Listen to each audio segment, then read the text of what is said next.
G Met, how's that, man? Brand new song. You met.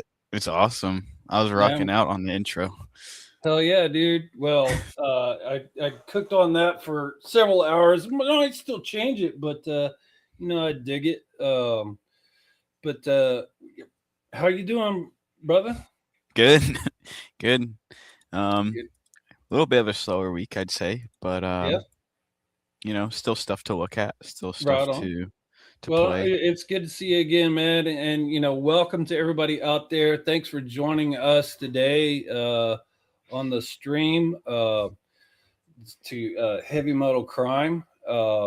Lots of stuff been happening out there in the spaces. Actually, um, there was the Solana ecosystem call came back. I don't know if you caught that. I Uh, did not see it. I yeah, it did was not. run by the Soul Brothers. Well, it actually happened at the exact same time as the last Med LP Army community call. So Mm, brilliant and cheers. But there was actually a shout out during that of the Meteora, the new terminal that they got, the new UI. So that was kind of cool. Um, and let's see, there was also some other like uh, cool stuff that got put out there um, on the ecosystem call. Just showing this right here, hmm this sick pendant out there made that you could get from Solana Spaces. Um, it's like custom made by this silversmith by KRZ. This dude's so awesome, and he's actually the one who made this. Let's see if I could get it where you guys can see it. This Oh yeah, I custom, see that. yeah, pendant. Well, this is a Meteora one. He made a bunch for the Jupiter folks, but it was totally sick. So That you is guys sick. go check that stuff out. It's limited edition roll on that, but it's like some really badass art um, out there that I thought was pretty cool. Yeah, But yeah, anyway, what's going on, Hector? Always good to see you, dude. And Photon, Photon Magic, Garav. what's going on, guys? What's up, guys? Yeah, I saw the I always use like the Edge Meteora Yeah. version, so the lines were like the new bin lines. I've always wanted that, so Oh I'm yeah. glad that the general users on the default link are now able to experience that. I think that's really helpful for just people, especially beginners that don't really know where their pool is at. Oh yeah. Makes it super It's easy. super helpful. I mean, for me, I was even like because sometimes I want to draw on the chart and then I'll go and translate that. And for me, it's just like okay, click, drag, boom, enter my position. It was a highly requested um feature for a long time, and that's just like one of the awesome things about Meteora is like the team, they listen to the feedback and they ship. Man, I can't tell you how many pieces actually in the UI that I myself directly requested. We're like, hey guys, like, can you do this? We're like, this doesn't work, or can we have this? And they would just ship it for us, man. Yeah, So that's totally sick. So they just like totally goaded team doing that stuff for us, they man. really are. They really are. Yeah, I'm sure so many other people had the same idea, but the bin lines, that was like I had that idea from like a year and a half ago when I first started using it. I was like, that would be awesome, but I'm sure, other people kind of thought the same thing, but Yeah, hell yeah. Yeah. Well, it's a Sunday, man. So let me ask you, and new thing that we're trying here is what is the big crime of the week? What is the absolute mega rug out there, and you want me what to could, yeah. yeah.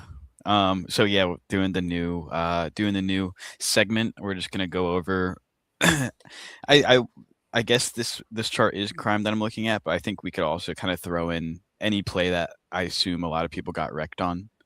And I'm gonna go ahead and share the screen here. I guess we can get into it. Is that fine? Yeah, yeah, let's Sweet, do it. sweet. Okay. Let's see here. It is the crime of the week. This week is going to be the 7 token, the 7 wonders. So, I'm sure you guys had seen this. It kind of fell into, and there's another one actually that I wanna pull up as well. But these are the tokens that I kinda classify as they have a big kind of news story. For example, I assume you guys kind of know the lore. If you don't, it's about 7 dogs that escaped like the dog meat factory or something like that.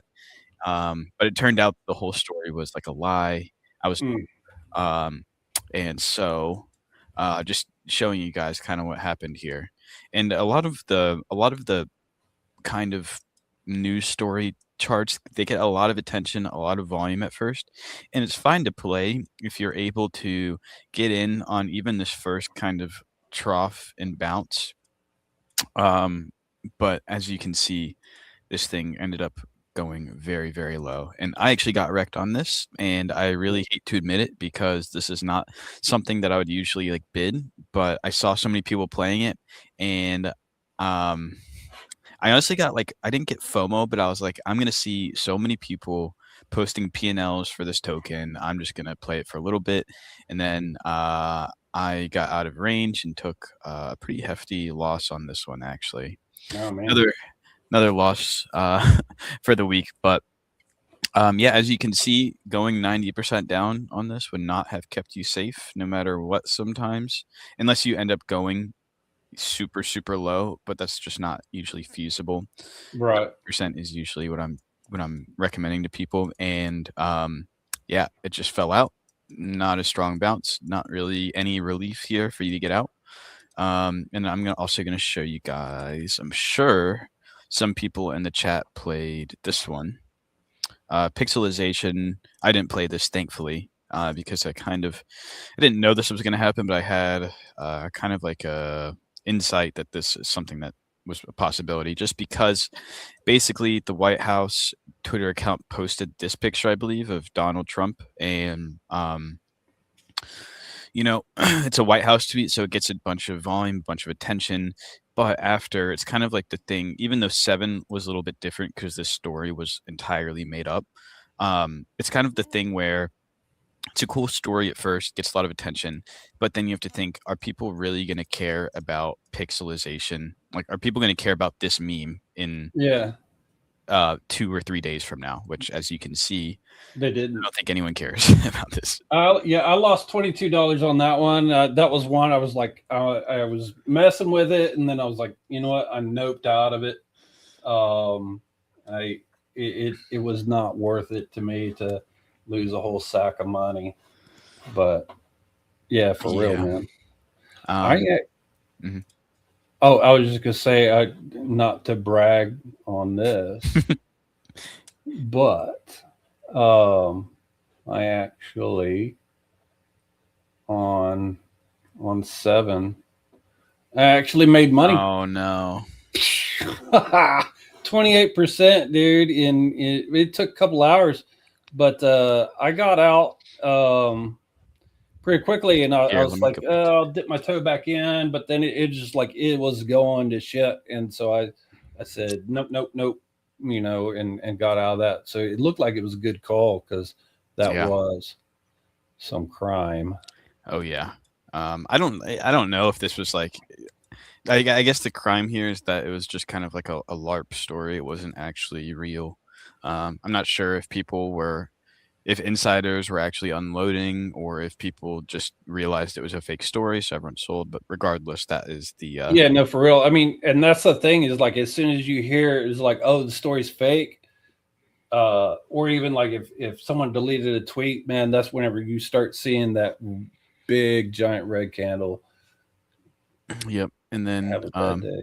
do you want me to go over just kind of some of the recent plays that I think don't look awful before we bring in our special guest? Yeah, Or yeah, yeah. Let's do it. so I was looking at when I actually did a stream for the Meteora PH community yesterday, and I think I think Sinagster actually was playing this one. He called it out to me, and I set up a pool. I didn't really get much action on this. I set up a pool like probably like right here, and got like a little bit in fees, but just kept going up. If you manage to chase this chart up, I think it would have done pretty well. I don't. Here, let me make sure this is actually what the chart looks like. Oh, no, it's not. Okay, that's a good thing I refreshed. So if you're able to chase this up, this is not something I actually don't know what the meme is, but I like the aesthetic somewhat. I know that's not like really concrete, but in terms of the volume, in terms of the price action, if you were in this, it probably would have done well. Not saying to enter it right now, but this doesn't look bad. If you guys can see the difference between 7 and Pixel, you see how these are really early tokens that end up running to like 1.4 mil. This went super high. This went to 4 mil. These this token, it goes to 400K, comes down, consolidates, and then runs back up. I tend to like these plays a little bit more. And also Lost is kind of pump, like, I don't know if you guys have been seeing the copy pasta on Twitter about pump fun ruin my life. Kind of like the old copy pasta of last cycle where it was like, that's it, I'm done. I'm never just depositing another $5,000. You remember that one? Yeah. So I didn't mind this one. I didn't get too much exposure. I actually haven't been. If I was on my computer the past 2 days all day, I definitely would have been chasing these up with positions because I don't mind them at all, and I don't think they would rug to zero in a day. Obviously, always possible, but I think the odds on those are a little bit better. So that's all I got. White whale. This is actually interesting. This is the last thing I'll bring up before we move on. I don't know if you guys saw this, but White Whale locked like half of his supply or something for like 6 years. Or I don't even know how long it was. Whenever Wow. that people just started absolutely unloading. Don't know why, but you can see this is just abnormal, absurd volume here. And I ended up setting up a pool here. I went wider on this. I mean, I went tighter on this than I usually do. Like, I didn't go minus 90% on this just because I didn't think it was going to rug to 1 mil. I thought it's obviously very volatile during this. It went from 26 mil down to 7 mil. But I opened a pool like around 14 mil, I think, down to 6 mil, like a 60% range, and just went actually all spot here, which I also don't normally do. But I just loved all of the volume coming in. I thought the fee generation was good, and I just got out for like a 1 sol win on this one. So Nice. Yeah, I remember this one being touted as, like, oh, this is the long-term runner and what yeah. have you. And it was for a while. It ran for a good long while. Uh, of course, people were talking about it like it was, like forever, which is something that's important to note. It's like nothing's forever. I remember LPing Uranus for months, and that's there's so many jokes in that one, but I made so much soul off of that until I didn't. Right, and it went to crap. But I still profited and got out of there, and so it was all good. But yeah, that I think something here that it's important to mention. We don't mention this enough. Is ULP and you have a strategy, and you're looking at, it's like, I'm looking at this market cap or that market cap, or this is what I'm looking for. The market's always changing, and you have to adapt. Like right now, 200K market cap is like what just a couple months ago, maybe a 2 million was, right? Or something like that. And things change. Sometimes things might rug faster or in a different way.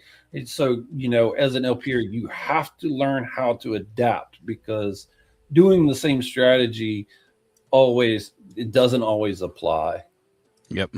But anyway, I think, did you have anything else you wanted to add to this?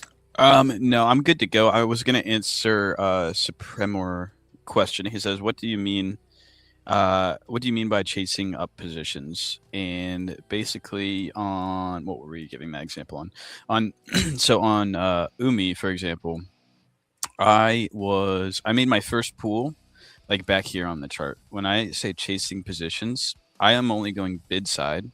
So if the chart goes up, then I'm instantly out of range. So chasing positions by my definition is when the chart is going up, your pool is down here, the price is up here. You can close this pool and then set up another pool up so that if it dips down, instantly you're back in exposure.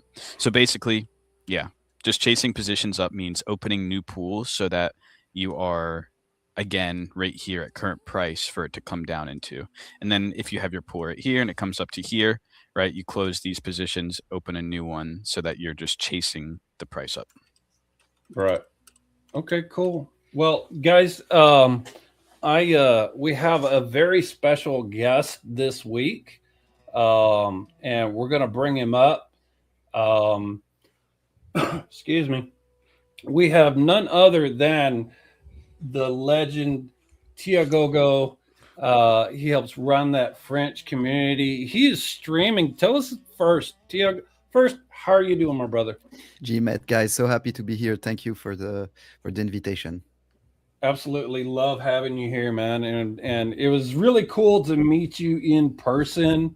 And he gifted me this beautiful bottle of Chimay, a Trappist ale from Belgium, Yes. which I'm actually going to open right fucking now. Yeah. I have been saving this shit for a good occasion, and there's none other than this one right here. Pop the cork. I I'm even have.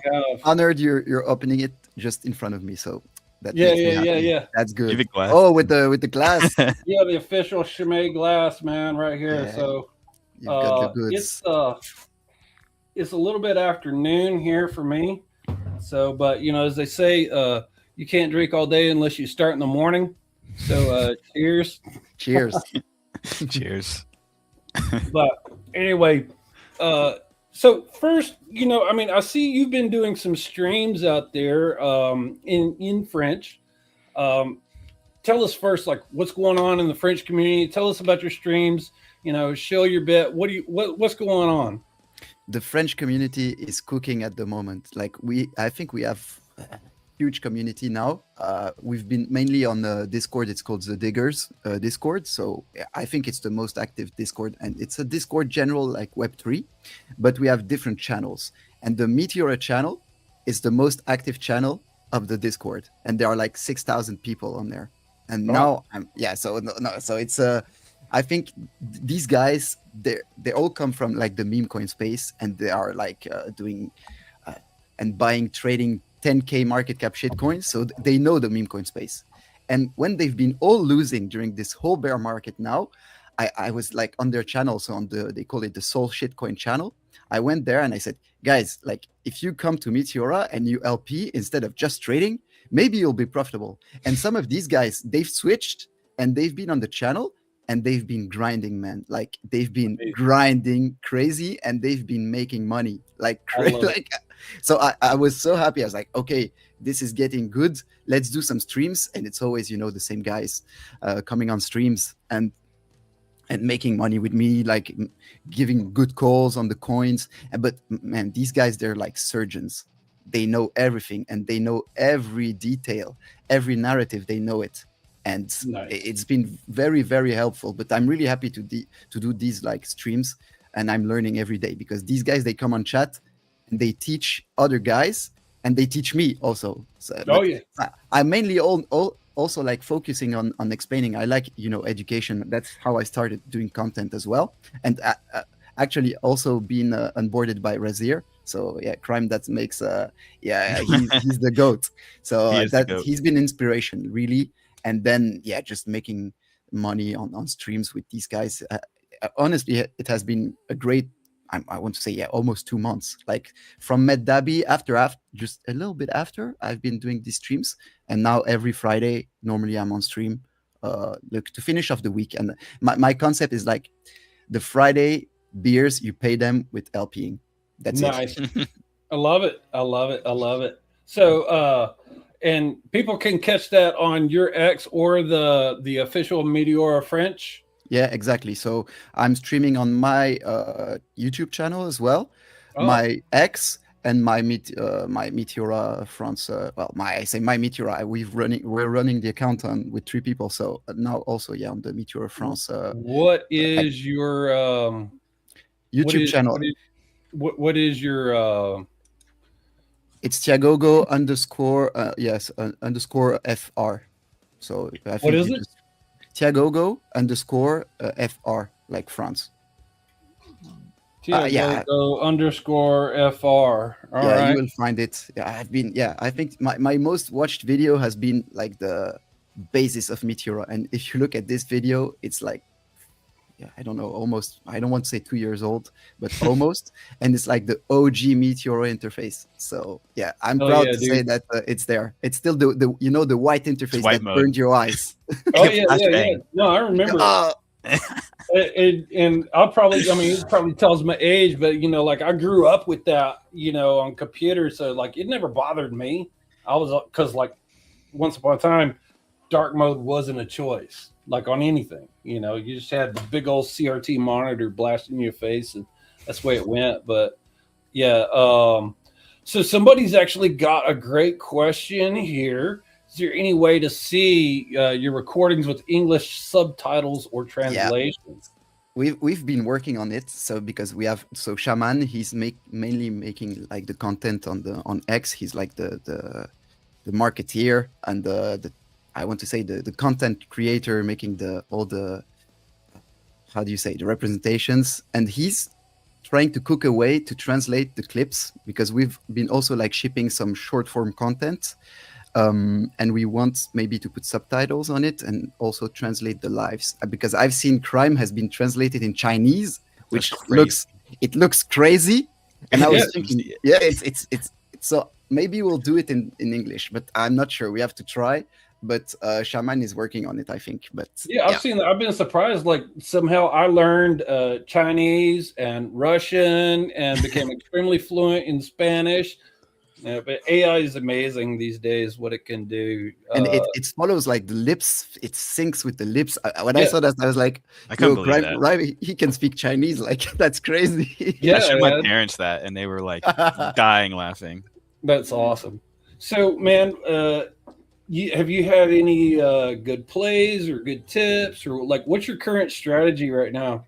So my current strategy, I want to say maybe the one I use the most is very similar to the Evil Panda strategy. So, I think since MedDabby, it has been the strategy that was working for me, just playing very wide. I'm always the wide guy. I always open minimum 90%, and usually works for me. So, a big dump and then recovering a little bit of a rebound, and then you end up in profits.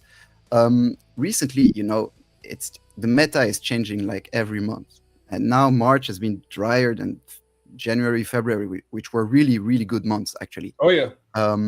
But I think something that's been playing also in the French community last 2 weeks has been more quick in and out plays. So quick in and out plays, but also like using spot strategy, classic, soul only, not buying any token, and just staying for 5 minutes, but then you really have to find the volume play. So you really find the place where the volume is there. And we've been using a tool also that a guy has developed just to find the good pools. And we pray every time that these plays happen that we have a 5% or a 10% pool, because we've been really, really sometimes frustrated by the 1% or the 2% pool when these volume plays on 100K shitters that are there, and you see that a guy has opened a 0.8 or a 1% pool. We're like, come on, man! Like, bro, you're killing me. Why do you like to lose money? Like, right? Well, and for me, this is what I've been looking at, and I'm actually gonna turn off the damn V2 here right now. But just like looking here, like I'm coming here, and I'm usually looking at 30 minutes, and I start by sorting by fees, and usually there's something up here that's got like 1,000 or somewhere close to that, but those are becoming even rare. And like So sometimes, like right now, perk $657 in fees, and right now you're kind of like, okay, that's the runner. Is it really a runner? Well, 2 months ago, absolutely not. But it's like, well, that's as good as it gets. So, and I mean, of course, there's spikes, but If you would have told me that I was going to LP 100K market cap, 300K market caps, I don't know. Like before, yeah, it was no way I would LP that. It was like almost just minimum 1 million or above. But now, right, yeah, it's a struggle. And like you said in the beginning of the stream, like the 200K now is the new 2 million. Maybe it's too much, but yeah, right. we have to really really dig for the tokens. So it's really hard. Actually, also for new people, it's becoming a bit riskier, and that's why these high percentage base fee pools are so important, Oh because you yeah, don't lose money, and that counters the impermanent loss. And the people trying to undercut the fees, maybe otherwise, or they are bots, maybe opening the pools, or they just don't really understand. And that's why it's so important to explain to them that they should open only 5% or 10%. 10% pools are a cheat code. Like yeah. it's insane, the It's print, gonna save your the ass. 10%. Yeah. Well, and I mean that's the thing. I mean there is a certain point when a lower fee pool does make sense, but that's Yes. like the token. It starts becoming more well established. Maybe it rises in market cap. Maybe the volume and the volatility start to go down because if you've got something that is going sideways, 10% pool doesn't make sense because maybe it's only moving 2-3% up and down at a time. That's whenever that stuff makes sense. But like, don't shoot yourself in the foot. If you're gonna do fresh shitters, don't shoot yourself in the foot and make some ridiculously low fee pool. It's just you're not doing anybody a favor, right? Yeah. It, So absolutely, dude. yeah, it's really a protection for the LPers, this fee, and this, of course, this insane tech that Meteora has, which is the dynamic fee, which is Absolutely. really there to protect. And so when the volatility is high, you get the dynamic fee, which is higher, of course, and that's really the key. And people need to understand that. I think still a lot of people don't understand that the volatility makes a play in the dynamic fee. So, Yeah. but yeah, it'll come, I guess. But yeah, not, but also on bigger plays. But sometimes on, I think, crime. You mentioned it. I saw in your video that now some pools which are 300K shitters are getting 100K TVL, and you're Mhm. like, what is happening? So that's also been difficult sometimes to play, but because then you get diluted in liquidity in a 300K market cap meme coin that goes to zero. Well, less easier because of the liquidity that's there, but it's been, yeah, hectic this month. March has been hard actually, but I mean, if you can now make money and be profitable in March, it means you have some skills. That's my opinion. But then you can, in any euphoric market, any easier market with bigger volume, I think that's well, you'll be successful. Absolutely. So let me ask you this strategy, would it be called evil baguette? Yeah, evil baguette, evil baguette. Evil baguette. The strategy, the precise strategy, so is really looking for the volume. You look for the volume. I mean, they use kind of a tool. I think it's called like Fabric or something, and then they enter. But they don't do 90%. So they go for spot. They open approximately at the top, but of course, always opening a bit lower is always safer. So they go spot, soul only, and they do a full range. So when they mean full range is 70 bins maximum, and they wait, and then the volume is there. And it has to be a 5% or 10% pool. And then they wait 5 minutes maximum, and they exit with I don't know, when you are 4 or 5% in profits, it's good. So that they cut, and because this coin is going to die, so you just want 5 minutes. But before, they're also doing the due diligence.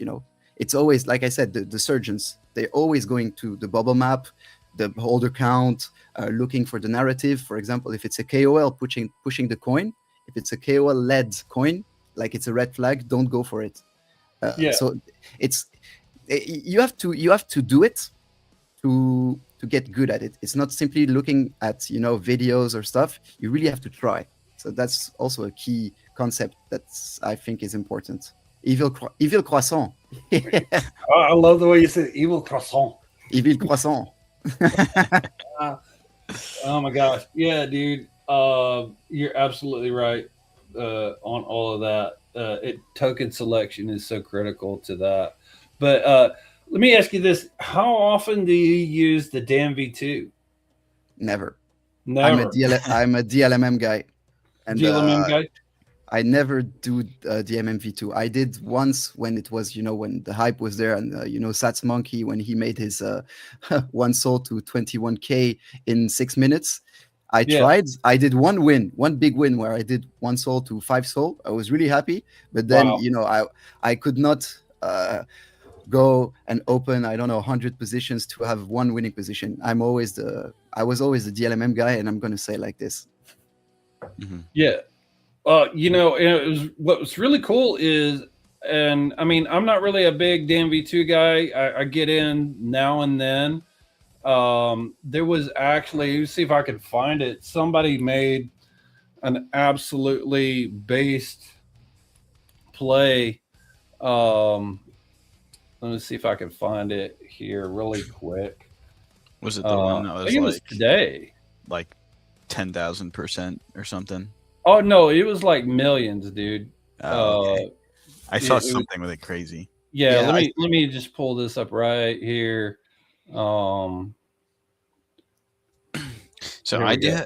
I have like a hot take with these. I think that like people hit these crazy percentages, but if they used a little bit more like money, I don't think that they would get the same returns because like there's not enough volume coming in for someone to hit, like a 10,000% on like a one soul position.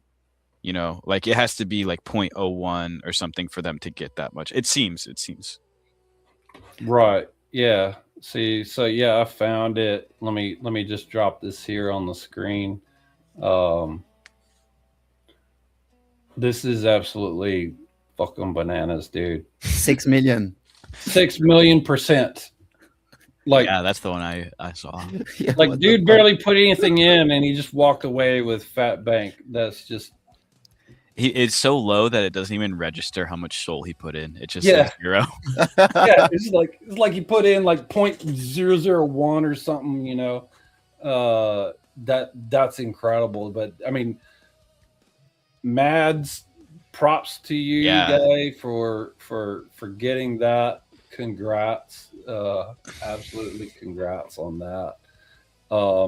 And I'll ask this. I'll put this up. Someone actually couldn't attend our chat, but had a question that they put out there on Twitter for us, and so I'll just go ahead and drop it up here on the screen, share on screen. Um, what are some tips for looking out for picking a token to dam, or is it treated like you would with the DLMM? I mean, me personally, I'm like, it's all about if it's a fresh one. That's whenever it makes the most sense. Like if it's absolutely running, but crime. I don't know if you have any take on that one there. I usually tell people when they're asking about the difference between them. I don't really do too many dams anymore, but back when I was like maybe this time last year, like or no, not this time, but like June around last year, on top of DLMMing, I would also look at like new pairs. And if you find something that graduates or migrates, if it migrates and it has a ton of volume after migration or graduation, whatever you want to call it, that's where the dams are really good because they have really high. They charge really high fees. So if there's a bunch of volume coming in, it gives you opportunity for those dam pools to catch those transactions. Nowadays, I don't really look to do them. Just because I'm not really looking at new pairs as much anymore. And the new pairs, when they do graduate, typically are not getting a million in volume on the first hour. But like basically, I think dams are really. If we get another like hot meme coin market where things are graduating all the time, we're getting tons of volume. I think they're good to play on once the token migrates. Yeah. And when would you do it opposed to DLMM? Like I've seen a lot of people. I've never been good at this, but on the big token launches like Seeker, like Avicii and stuff, I saw people that got on those really early, like Easy Coin, I think too. All of those like big launches, if you're able to get in the dam very, very early, I think that's when the best risk reward is at, opposed to DLMM. Yeah, absolutely. And there's a lot of projects that like to launch on the dam V2, you know, because they can configure that bonding curve. They can configure the, you know, the fee generation, whatever, make snipers pay. And, you know, so that'll start out as being the primary pool. Like when Huma launched, you know, the dam V2 was the primary pool. That's where it started. Absolutely great place to launch that stuff. Because, you know, even though it's not like the DLMM where, you know, you're concentrating your liquidity within certain bins, but they can concentrate that liquidity out there on the damn V2. You know, it's so configurable, a lot you can do with it. So yeah, but anyway, what else? If we got any questions in chat, anybody wants to ask something, we can, you know, maybe you've got the master of the French community right here, or and crime myself. You got any questions at all? Just let us know. Drop it in the chat, and we'll do our best to answer it. Let's see. Yeah. It's crazy. I think Tiago was one of like the first. We haven't like talked that much, but back when it first started, me and Tiago were both in Razor's DLMM chat, and he was like one of the first ones that like he was one of the people in the chat that was like sending stuff every day, and like you could tell like knew what was going on. But back then it was like this chat felt like I a small remember. felt like a small community back then, just in terms of all Meteora users. It was so niche at the point. Like at that time, it was. But it was so good. I mean, the fees at that moment were crazy. So crazy. So crazy. Yeah. And I remember, like, I watched one of my videos where I started the content with the 1 to 10 soul challenge. And I went back to watch one of them, like the first one or second one. And I saw a coin I was DLMMing, and the volume, I was like, there's no way this is real. Like, it was, I don't know, like 100 millions 6 hours time or something like this. Wow. And like it was crazy. And the TVL, you look on the pool, the TVL was what, 50K, it's 40K with a 100 million pool, like 100 million volume. Like, come on, like it was much easier. Make bank. And you know, like I remember meeting Tiago like way back then when we first were doing like boot camp translations, and the French community was one of the very first to do it. And he was an instructor back then, and just absolutely amazing. So mad respect for you, brother. But we actually do have a couple questions out here now. So how early to a token do you like to be? What do you look out for? Whoever wants to start. Who wants to take it? You guys, I think we should get Tiago. I think we should get Tiago's input. Okay. Well, for me, it's really easy. How early on the tokens you like to be? I always enter at the top when there is volume. So I'm a really bad trader. I'm usually, the original top blaster. So that's why I'm also doing DLMMs and not trying to snipe a coin or be as early as possible to then sell at the top. I like to enter at the top when there is volume. Then I wait for a correction. And usually if you select your coin in the right way, looking at the bundling, the holdings, narrative, there should be, after a correction, a rebound. And I just exit on the rebound. And then I never look at the coin again. And if it goes to the all-time high, then I would re-enter again. But that's my strategy. That's been working, and it's still working. Nice. Harder now, but it's still working. So that's how early I like to be. So not early at all. Yeah. Well, and that leads into this next question. What's your guys' favorite strategy to employ? And, me answering like how early, I really like to see at least 100K market cap, but it's like and what strategy, it all depends on like what's it doing. If this thing is up only, I might try a two-sided A-bin.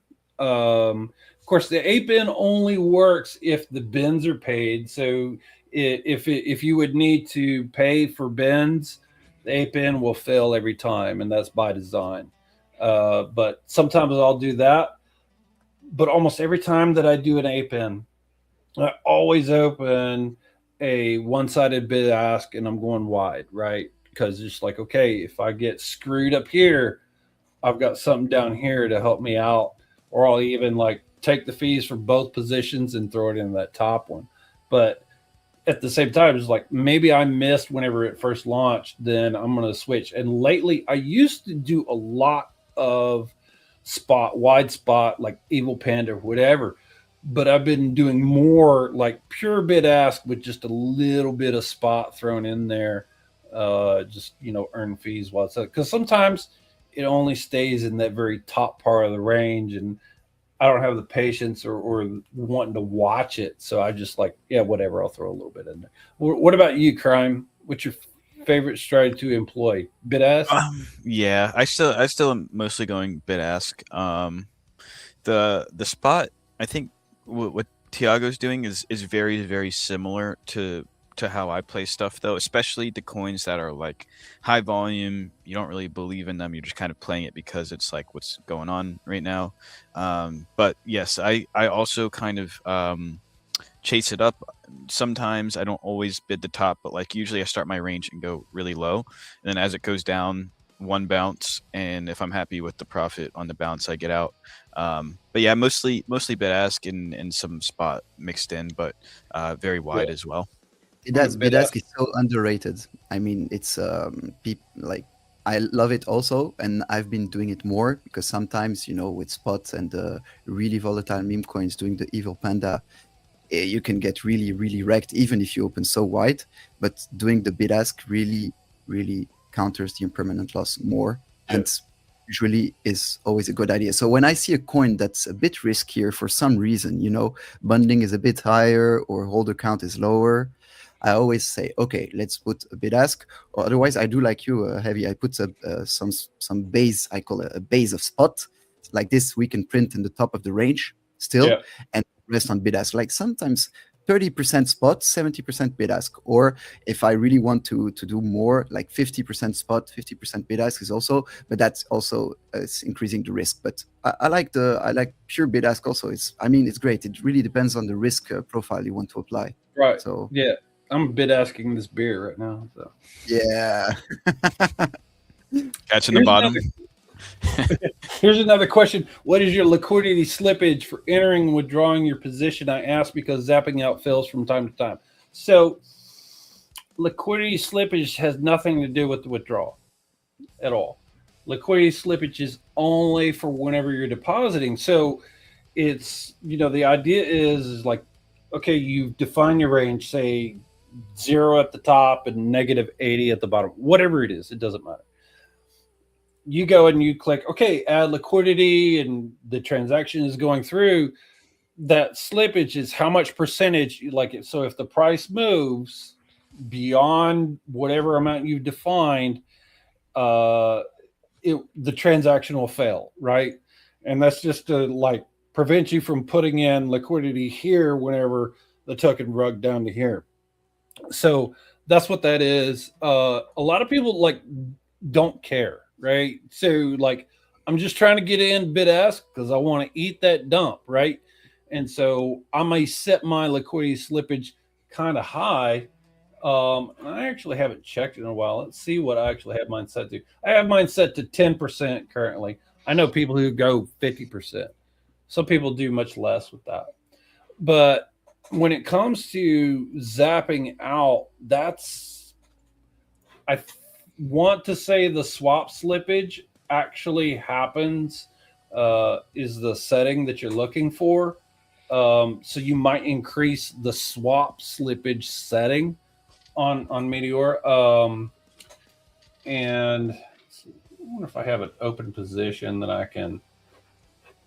It's funny because I never saw that there was a zap out swap slippage, and I just saw it now, and I was wondering, my zap outs fail quite a lot, and it was at 0.4%. So now I'm going to increase it a bit. That's why. Yeah. Right. And yeah, I'm looking here at the zap out.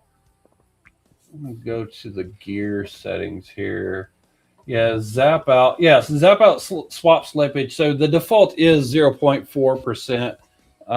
And so if you are having trouble getting that done, and I'll just show it on the screen here just to make it easier for everybody. Let's see. I think it's this one right here. Yeah. So this is the setting that we're talking about. You go up to the gear at the top, and you go to zap out, and so you can see here, this is where you're defining your swap slippage. So if you're having trouble landing on that, just make that change and see if that helps you out there. So yeah, it's cool. Let's see. Where are we at with the questions? I think we're like way behind. A little bit. Here. Where did they go? We have Crypto Jones next. Okay. Can we take a look at perk? I'd like to hear the panel slots process on a new token like that. You know, I saw perk earlier, and I saw in the chat people were like mega skim. I'm looking at the Twitter right now. The chart itself, I don't know. I'm probably not going to play it just because I haven't done the appropriate research yet. And it's kind of one of those charts that's like up only at this point. Well, top 10 holders hold 44%. That's not super ideal. No, that's like a British way of saying that. You're like, that's not ideal. that's like danger. Stay the hell out of that thing, man. Oh my gosh. So yeah, I mean, I will admit that I got into that one, and it looks like I made about $8 before I got the hell out, because I only did it for a couple minutes, and it was like, nope, this is too sketchy. So I jumped out of that one. Here's one that I think you answer a lot. Crime, you know, what you do with your out of range and already down bad. I think that one we've established is you just cut the loss. I'd like to hear Tia. That's what I do. Yeah, I'd like to hear what he says too. What do you do? Yeah, so I try to avoid it, and I'm usually like, because I always do almost always 90% ranges. It's really rare that it goes out of range to the 90%, because yeah, if it's 90% out of range, well, it's a big chance it's a complete rug, you know. Yeah. So it's happened, and if it's a complete rug, I just cut the loss and I take it like a man. But it happens sometimes that I do not accept the loss. I'm like, no, come on. I take out the tokens and I put them in a huge bid ask to the top, like 1000%. And when I get a little bit back, but I'm not too greedy. I'm like, okay, let's just wait a bit and let's put a percentage, and then I take it off. But yeah, usually the short answer is I cut the loss as well. But I never try to revenge trade. Never. Like, that's really the rule I set myself. Never try to revenge trade. Yeah, it's always a bad idea. And I mean, to me, it depends on what the token is. There's plenty of times whenever I'm like, just wait. I mean, I think Punch was a great example. I sat down out of range for 3 days sweating that token. And I waited 3 days. I held the line. I didn't do anything to my position, and then got this massive pump, and I made like $2,100 off of it. So it all just depends, right? But that token had a great narrative. Yeah, that's different. Yeah. Yeah. What's the bigger loss, and what's the lesson you learned from it? I'm saying that directly from what Hector wrote here. What's the bigger loss? I'm not sure what he means. Yeah, I think your biggest loss ever. I think that's the question, maybe. Yeah, so he's trying to dig up. So my biggest loss ever was actually on Ethereum chain. We're talking all-time biggest loss. I lost $35,000 on one token on Ethereum. So But yeah. I think. Sorry, Tiago, you want to go? No. Go ahead. I was still thinking. I have taken. I took a big loss on 7 recently. That was like 6.6 Solana, which is big for my wallet. That was a big loss. I think the biggest loss I've taken on this wallet was like 8 to 10 Sol. And one of them was on Kekius Maximus. I actually remember that. It was the Elon thing, and I was in it, and I think he changed his profile picture or something, and like instantly rugged, and I was like, Elon coins are like ruthless.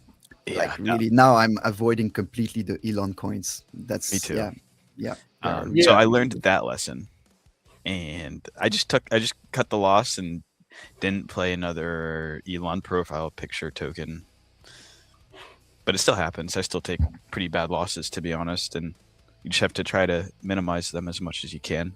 Yeah, I'm thinking about 2 losses I had. Like there was one on Melania coin when they I lost launched it, and Meteora and Solana got taken down, so I could not withdraw anything. And I was live, I remember, with the French community, but I think I don't have the clips anymore. But our reaction were so funny. We were like in front of the screen, like, what the fuck are we doing? Like, what do we do now? We're in position. We can't withdraw. No one could withdraw. So that was a big loss, I think. But recently, I think I had a big loss. I don't even remember the coin. It was a 300, 200K market cap shit coin. And the dumbest idea was like, oh, I'm going to sleep on it and it's going to stay overnight. But this was 3 weeks ago. And that was the last time I did overnights. And I said, okay, now my rule is I'm never doing overnight again, because the coin dumped 80%. So it was, I think, a 10 Sol position, which was big. And I lost 8 Sol. So 80% loss. Bam, like this. And I said, okay, I'm not doing overnight anymore. But yeah, it was almost 1 week, 2 weeks of profits gone in one position, which is always so hard to take. It is. Yeah. It's more about, like, for me, always on this account, because I mean, we trade with decent amounts of money, but it's not like life-changing amounts of money, like losing 8 Sol or something. But when you're DLMMing and trying to grow a portfolio, it's about the time that you lose. Yeah, like, the effort. It's like 2 weeks of 40 different positions wiped out in one trade. Yeah. And like, it happens and it sucks and you just have to avoid it. But yeah, for me, it's always about like the time. I'm like, so much effort went into getting to this point and I wiped it out in one trade. So yeah. So here's another question. When the volume will tell you that you must buy the token in case where the token's still pumping or is not an option? I think he's talking about the autofill. Okay. When the volume will tell you that you need /must buy to token. Right. Oh, you're good. In case where this token's still pumping. I think most of our strategies do not involve really buying the token. So there's not really any scenario where I think we're buying the token. If it's telling you need to buy the token, it's probably because you have autofill enabled on Meteora. Anyone else want to try to decipher that one? I don't know what he meant. Maybe like when there's a good indication of volume, would you buy tokens? Just buy it? I understood it like this, but my answer would be I never buy tokens. I just enter with Solana. That's simple answer. I don't ever go out and directly buy a token. Now I will admit that I do use the ape-in feature sometimes. Like if I see something that it's pumping and I think it's only going up for a bit, I think it's going to get there, I'll do a small ape-in. I'm talking 2-3 Sol. Usually I'll do a 2-sided ape-in. And I'm not even looking for it to go all the way out of the range. I'll see it move up just a little bit. And I'm like, cool, close, exit, sell the rest, done. Maybe I'm only in there for a couple minutes, but it's like profit. That being said, sometimes it's like the moment I ape in is right when that chart turns right around and goes back down. It's like they knew. But buying token is like just so much more similar to trading, and I try to avoid it. And I think most of us, we use True. Meteora because we have a real edge with Meteora, and we try to avoid doing this buy low, sell high. And Yep. I'm really really shit at it. And so every time I did it, I was losing money. So I'm not doing it anymore. Yeah. I think this gets answered a lot. How when do you decide to close a position and take loss? I mean, for me, a lot of times it's just like this is absolutely going to zero. It's like sub 50K. It's gone. Sometimes out of range is whenever I'll do it, or if I just like I'm watching this and I was like, this is not going to bounce. Get out now.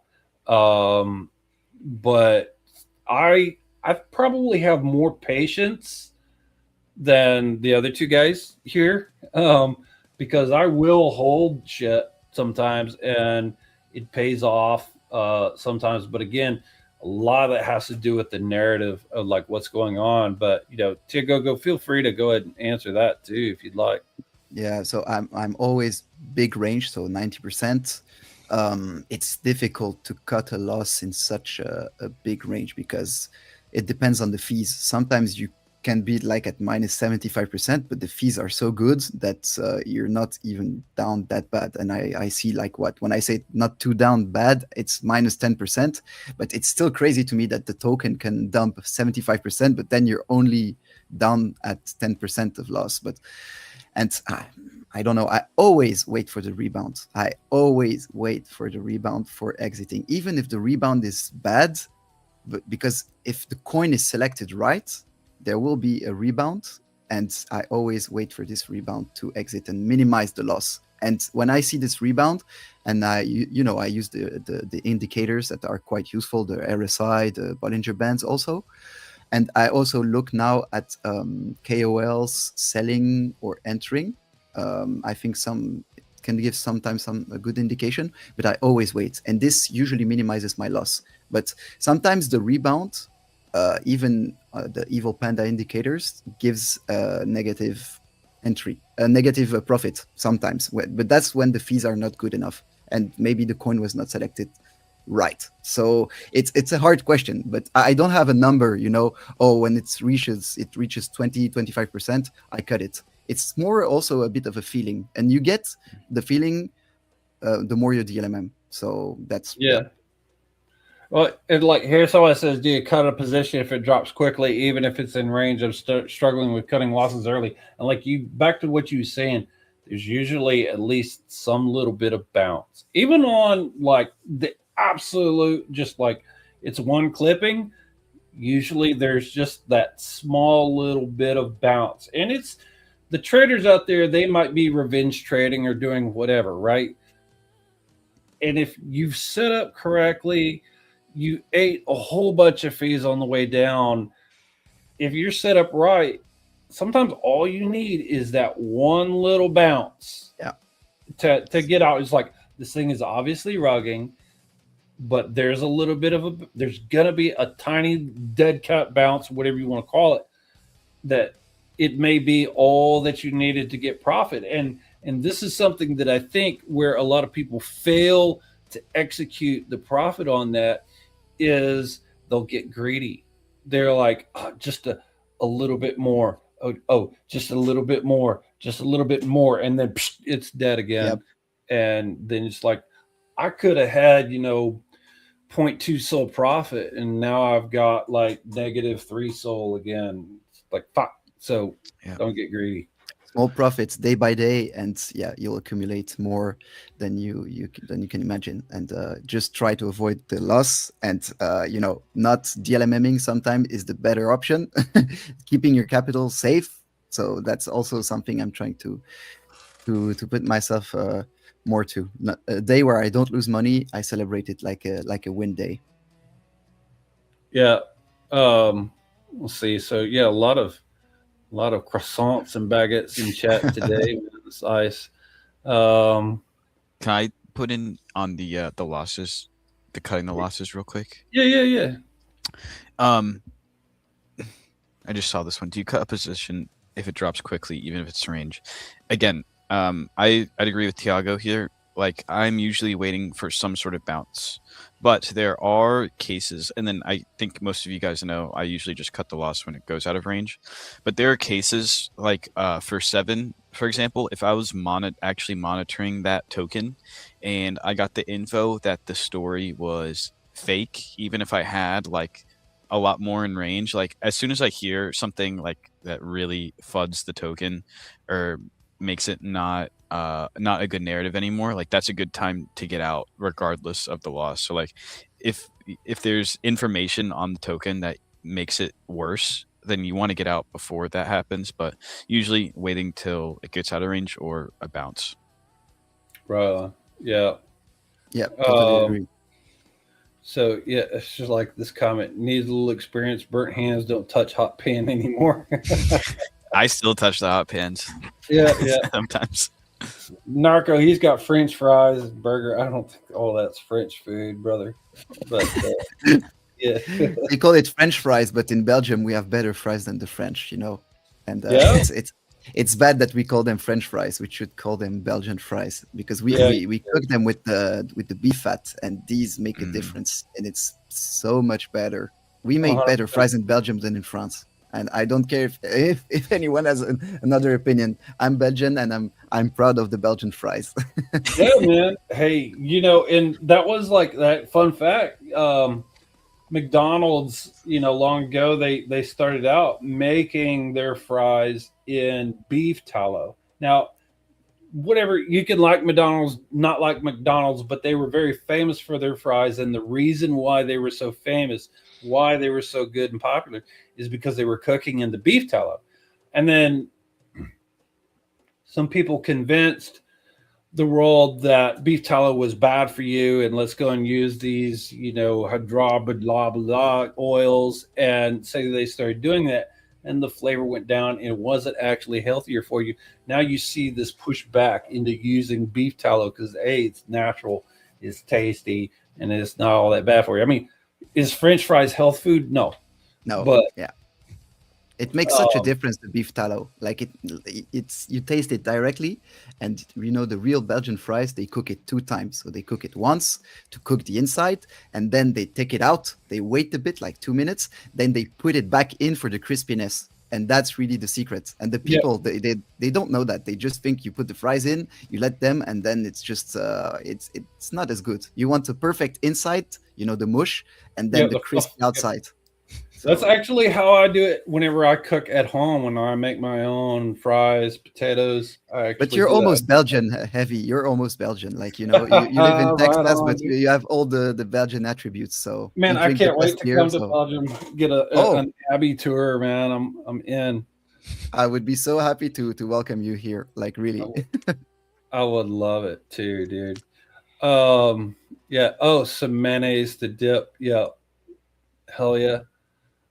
Pommes frites. Pommes frites, yeah.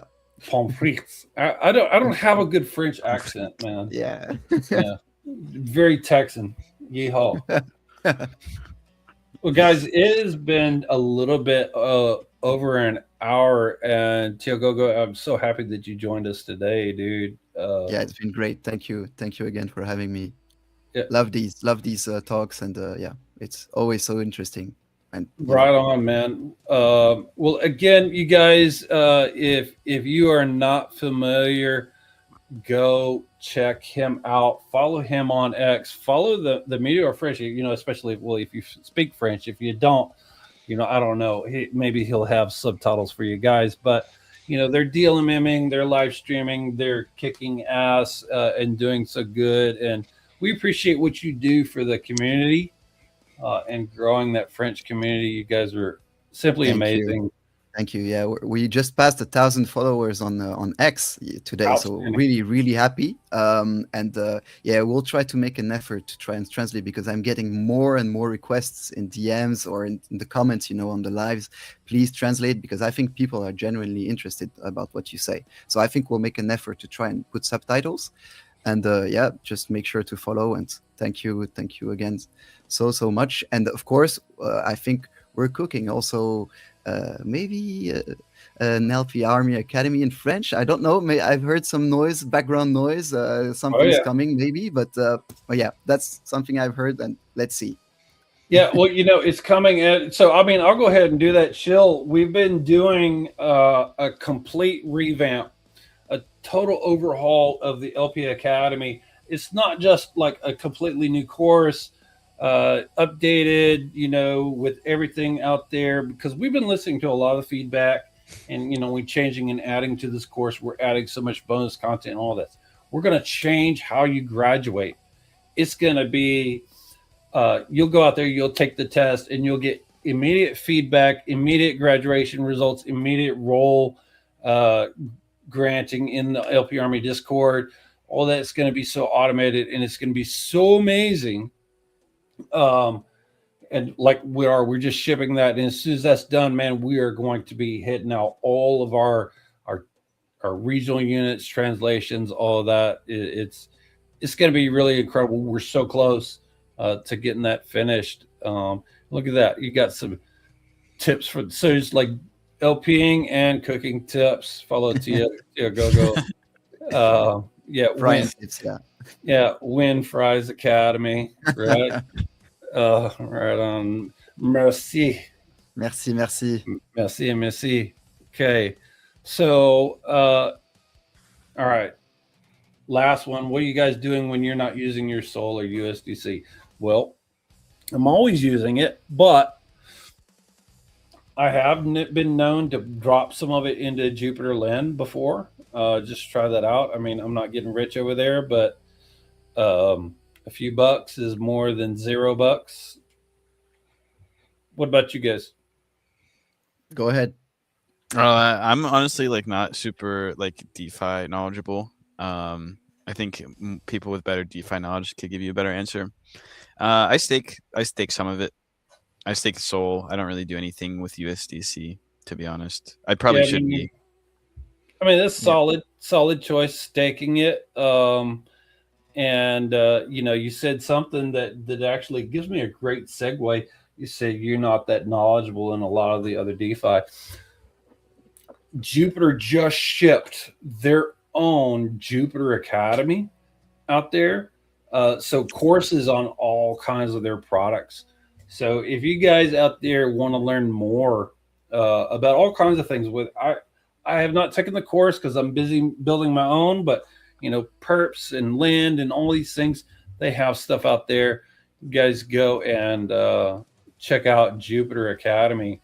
So there's that, but yeah. Tiago?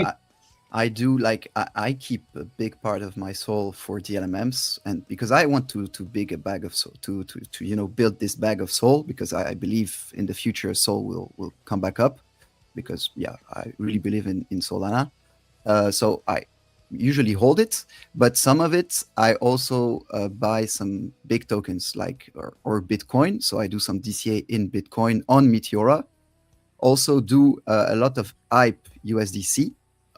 This pool has been really, really nice. The token, I think it's almost 0.3% daily. So this is great. But of course, the range is also quite concentrated, but it's been going great because I think Hyperliquid is also a big DeFi play that I love. Apart from that, it's mainly trading, but they have vaults also that give some nice returns. And I put some of my bag there, but not the biggest. But that's mainly what I do. I'm not a lending, borrowing kind of guy. I hate to then I borrow and then I have to give back the money in DeFi. I'm not this kind of guy. But mainly Meteora and some basic vaults on Hyperliquid. That's what I do. Wow. Any final thoughts, guys? Crime? You got anything else? Not really.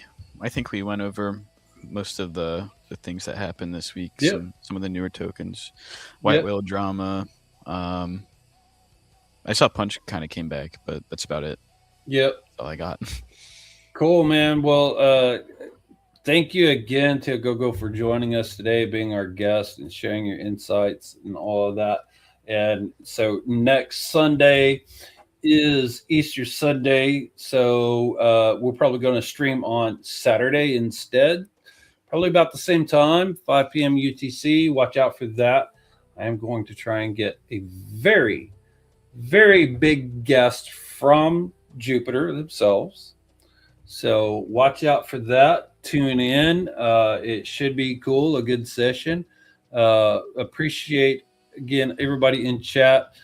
Share with your friends, like, subscribe, all that good, fun stuff. And we will end the stream today with one of the songs off of my Met Dobby album. Hope you guys enjoy it. And again, thanks for joining us. And rock on. Thanks, Merci. Thiago. Bye, guys. Merci beaucoup. Merci beaucoup.